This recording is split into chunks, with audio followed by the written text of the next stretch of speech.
Welcome everyone, I'm Jacob Monica and this is Morse Versum. Today we'll be taking a closer look at the lyrics of Infinite Mortality by Replicant.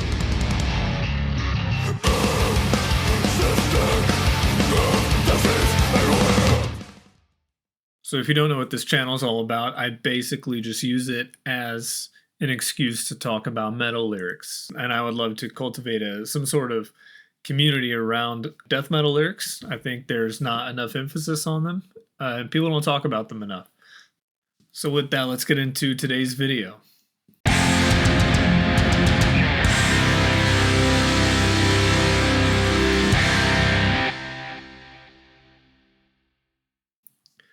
Replicant is a metal band from New Brunswick, New Jersey. They formed in 2014. If you care about labels and subgenres and all that, they've been classified as dissonant, technical, avant-garde death metal. I think that's pretty accurate, but I just call them death metal. So Infinite Mortality is actually their third full-length album from what I saw. They've released a lot of EPs and split EPs in the past, this being their third full-length.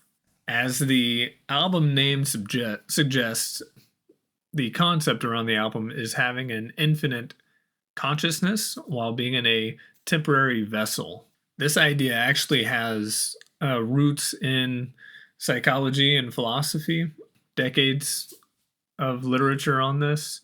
If you're really interested, you can look into existentialism, another one called transpersonal psychology, and the philosophy of mind. The vocalist Michael, you'll hear in the lyric section, his vocal style is very different than the albums I've covered so far. To me, either you love it or you hate it. I love it. It sounds like he's a madman that's been living in a cave for years and he crawls out to scream, the end is coming type thing. And it's just the visceral yelling that I really like. You can just feel the raw intent behind it, and it really clicks with me. I like it a lot. As for the lyrics themselves, Michael said in an interview on this YouTube channel, Heavy Metal History, link down below to the video, go subscribe to that guy. Criminally low subscription count. Sounds familiar. He attempts to, when he's talking about the lyrics for this album, he sees it as a painting, so to speak, like a collage. He leaves a lot of things intentionally vague because, like art and other things in that vein, it's subjective to the viewer or the listener. So he tries to paint this picture, broad strokes, and the intent is for you to come away with your own interpretations. So with that, let's get into our first set of lyrics. They come from the first track, Acid.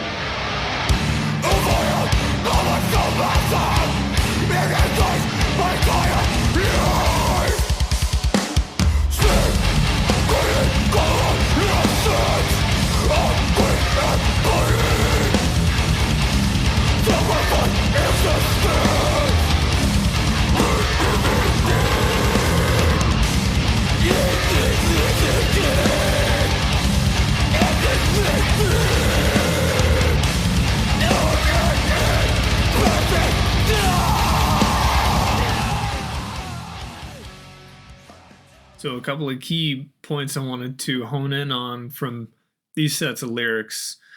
A vile moment so massive it negates my entire life. That caught my eye for sure when I was listening to this. It speaks to a singular, overwhelming event or realization, something that just light bulb goes off in your head and it dwarfs everything that came before it, erasing any sense of purpose. As the lyrics say, the descriptor there being vile, a vile moment, so massive, another descriptor, it negates my entire life. It could refer to a traumatic experience or a crushing existential insight, the protagonist feeling insignificant or meaningless in comparison to what the realization was. Sacrificed existence masturbated. It's pretty provocative, I would say. Sacrificed obviously means to give up something meaningful to the protagonist. Masturbated is an interesting choice here. Get your minds out of the gutter for a moment. It means that they debased themselves. It seemed to suggest a hollow, self-indulgent act, a critique of how life's meaning is wasted or corrupted on self-serving actions. It's the emptiness of seeking that satisfaction without any real fulfillment. Even the title Acid Mirror to me seems to suggest that there's a sort of shamefulness in one's own reflection. The next song we're going to get into is Orgasm of Bereavement.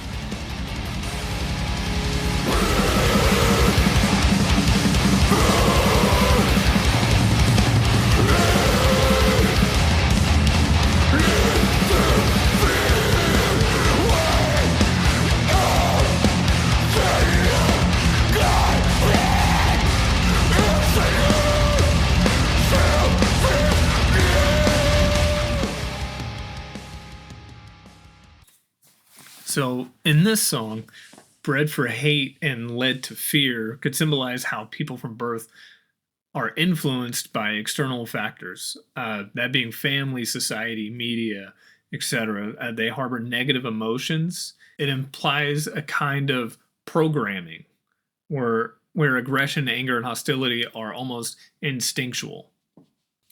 Waves of cellular garbage is a really cool line. And it took me a moment to realize the context. The cellular, not cell phones, but like atoms and cells. Waves of cellular garbage. That could mean a few things. It could mean literally. I don't know how to say this YouTube friendly. The when a man loves a woman. No, but I think you can kind of see where I'm going with that.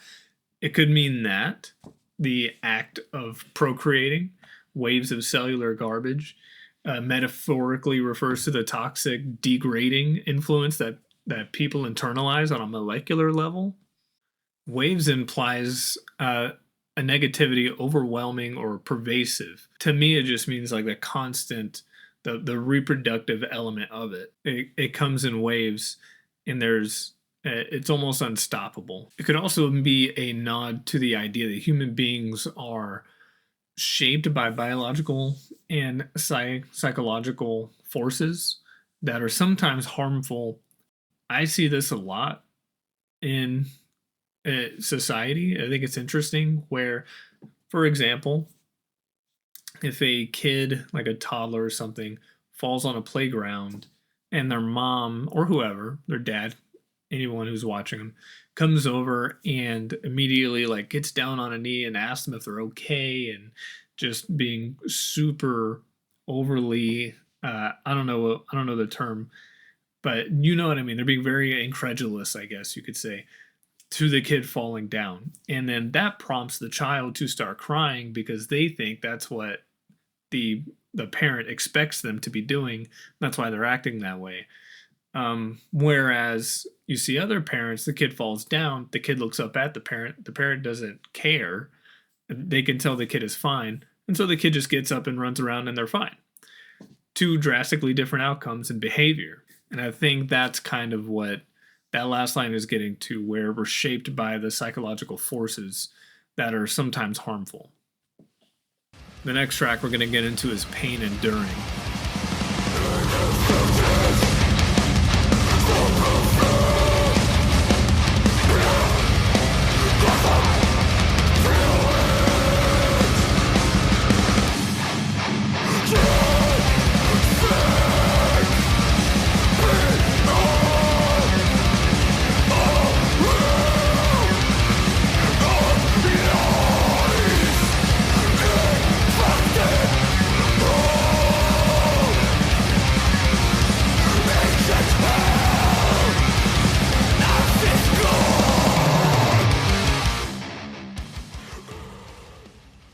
So these lyrics, to me, seem to be self-deprecating, where Michael, or the protagonist, is someone trying to recognize their own problems.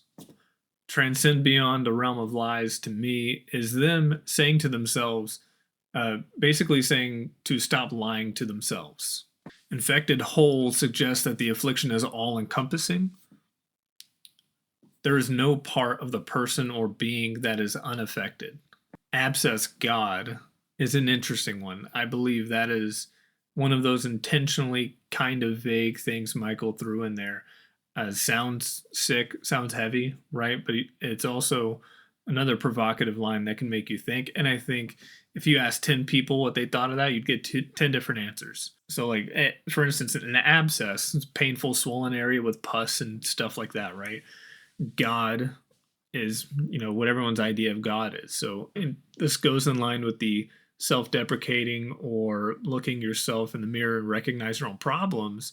You could see your problems as an abscess and they grow and grow. And God seems to me, it's him saying that it kind of rules their life. Their whole mentality is warped and shaped around this problem that they have. Finally, the last set of lyrics we're going to get into are dwelling on the threshold.